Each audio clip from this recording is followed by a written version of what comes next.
Hello everyone and welcome back to my channel. I'm Gemini and today we'll be discussing about quantum numbers. This video has a triple advantage. First, you'll be able to understand the concept of quantum numbers. Second, I'll be telling you a trick in order to remember these quantum numbers. And third, I'll be also sharing to you the important questions that are frequently asked regarding this topic in the NCERT syllabus along with the competitive exams. So those of you who are preparing for the competitive exams as well as those who are in the 11th or 12th, this topic is really very important. So in order to understand it clearly, watch the video throughout. So, what basically are quantum numbers? See, you might have studied in your previous classes that many scientists tried to give the explanation for the models of the atom, right? You might have studied about J.J. Thomson's plum pudding model, Rutherford's gold foil experiment, then came Niels Bohr, then many of the scientists were trying to discover the model.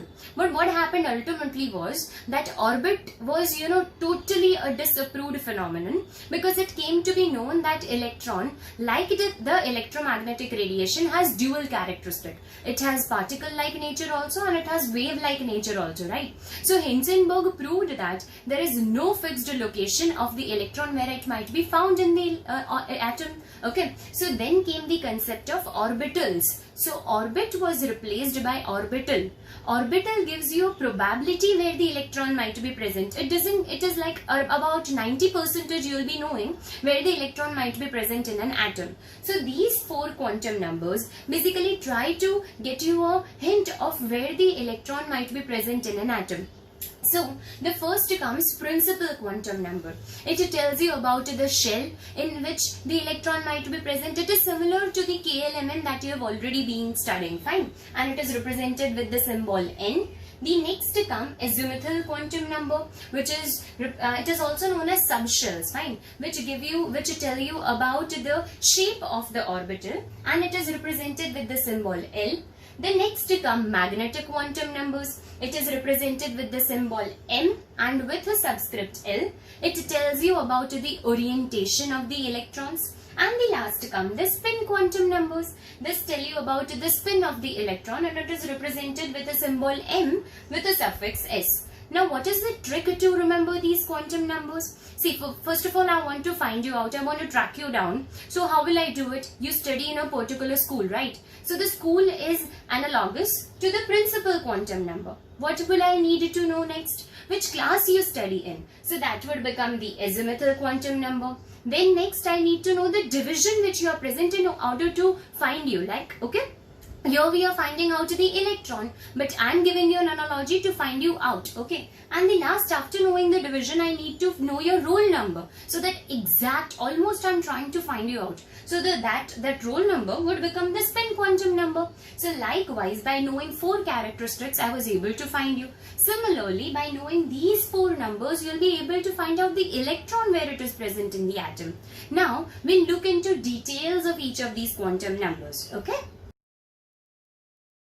Okay, so let's begin with the first quantum number, which is principal quantum number. It is also known as shell and you can represent it with N, right? Now it has two things to tell us. The first is energy of the electron and the second is the size of the orbital. Also, do not forget that I found you in a school. That you need to remember, right? That analogy you have to compare it with.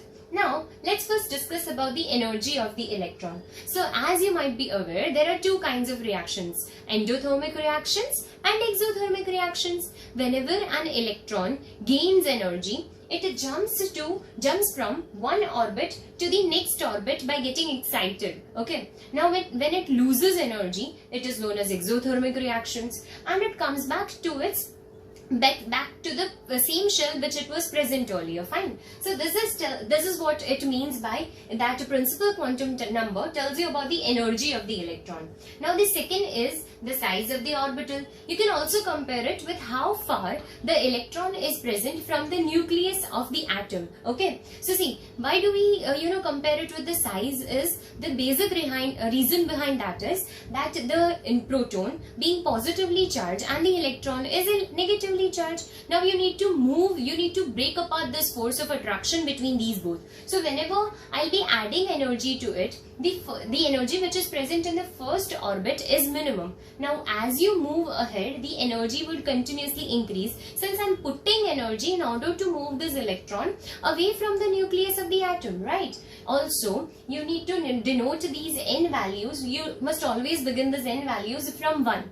It can never be 0 or it can never be in decimals. Always remember that. It starts from 1 and it goes to infinity likewise.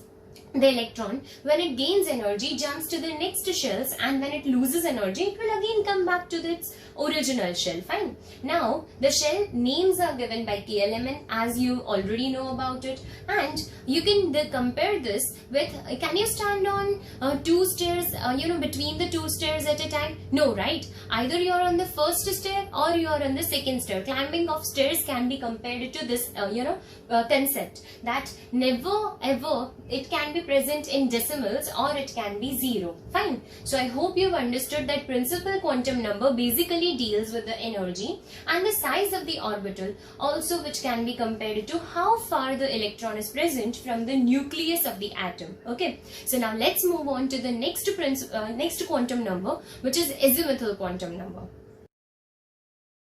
So now moving forward to the second quantum number, which is azimuthal quantum number. As discussed earlier, this is also known as the subshells, right? What we have discussed so far is, if an electron has the same n, it belongs to the same shell. Now basically the second quantum number has to do with the shape of the electron, okay? So, different types of scientists have discovered different kinds of shapes. But what is actually taken into consideration is boundary surface plots, where you just see the density where the electron was found. And accordingly, different shapes were considered and different values were given to them. We have also discussed that azimuthal quantum number is represented with the symbol of L. Fine. So, there are basically 4 different kinds of shells, subshells which are discussed, and they have a particular shape. So, let's discuss about their shapes. We have seen that there are 4 different kinds of shapes of the electrons. So the first is spherical. When it was noted that it represents a sphere kind of boundary, then it was given the name as S subshell. The second one was collection of dumbbells. You know what dumbbells are, right? Different lobes on the other side. You can see in the picture which is illustrated over here. S is, having a spherical boundary. Then P represents the dumbbell shapes, and the D represents the double dumbbell shapes, okay? And F has a very complex shape, so we are not looking forward to it. But these are the 4 shapes in which these electrons are present, which are known as S, P, D, F. And the subshells are written, denoted with a value of L. That also we've discussed earlier. Now, whenever these L values are given to these particular shapes, S, P, D, F, L takes the value 0, P takes the value 1, D takes the value 2, and F takes the value 3. Okay, so these particularly represent the values that the L take. Now, it was further noticed that when n is equal to 1, meaning when shell is 1, the shapes that were observed in the electron was just the spherical.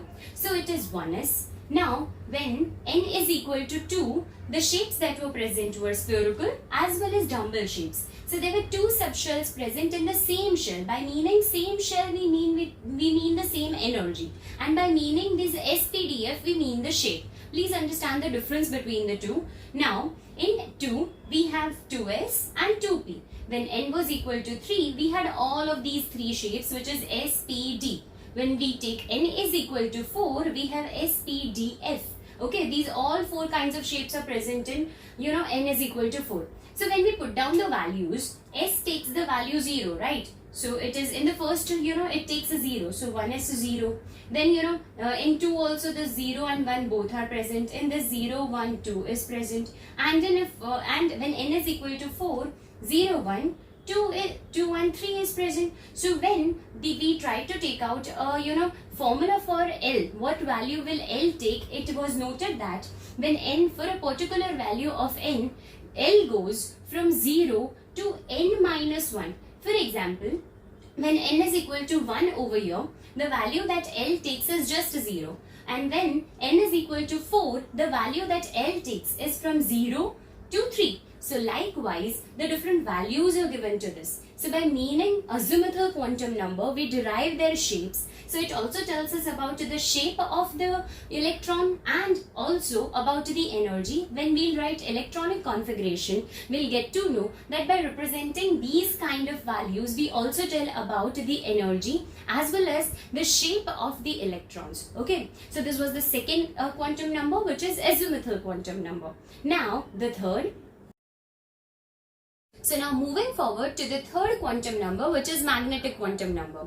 It tells you about the orientation. By orientation, we mean that how along which axis. We know that there are x, y and z axes, right? 3 dimensions along which the objects can be seen. But if you consider a sphere, it will seem the same wherever you look, whichever side you look it from. Okay. So similarly, this s orbital, when it was represented along with the different orientations, it was found that it just has one orientation, and hence it was seen that orientation which is possible in S subshell is just one.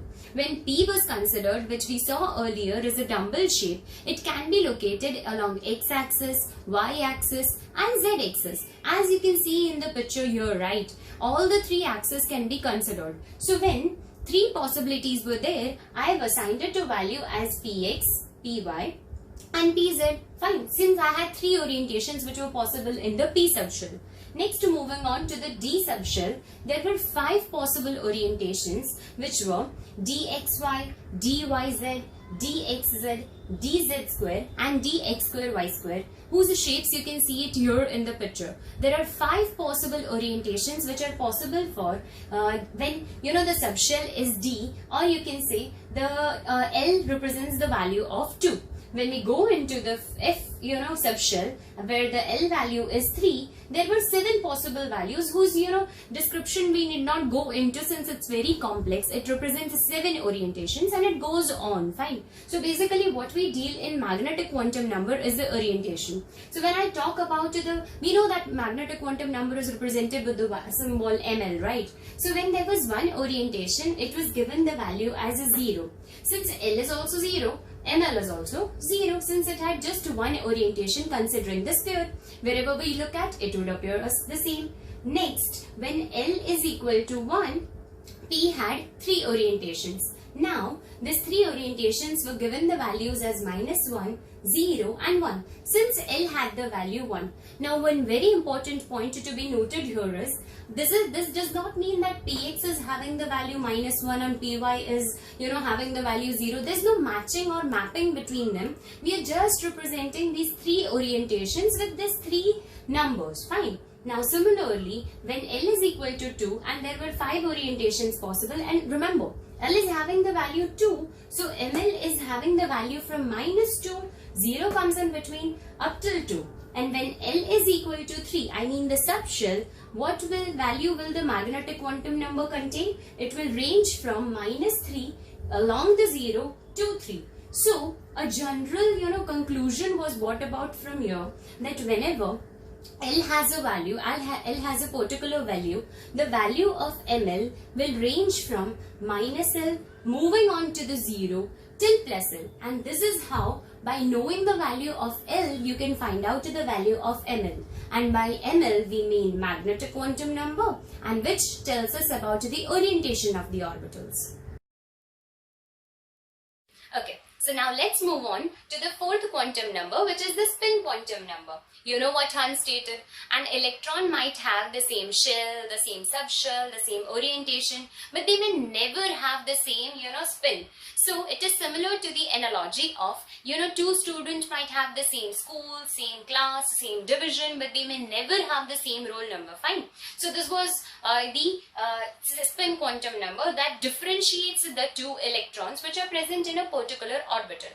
The number of electrons that are present in a particular orbital are 2. So, may you take px or you take dxy, any orbital of the orientation that we have studied earlier might be taken, but the electrons which are present in a particular orbital will always be 2. Now, how will the spin matter in the case of orbitals?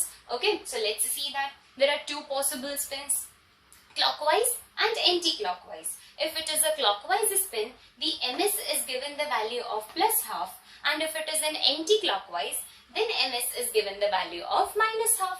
So this is how there are two different spins possible for the spin quantum number. Whenever the orbital diagram is represented, the arrow which is shown upwards represents the upward spin and the downward arrow represents the anti-clockwise spin. Fine. So this was the spin quantum number. By knowing all these 4 quantum numbers, you can track down the electron in an atom. So I hope with these 4 quantum numbers, we'll further on be able to write down the electronic configurations. So let's have a summary of all the 4 quantum numbers followed by the frequently asked questions. Thank you for watching.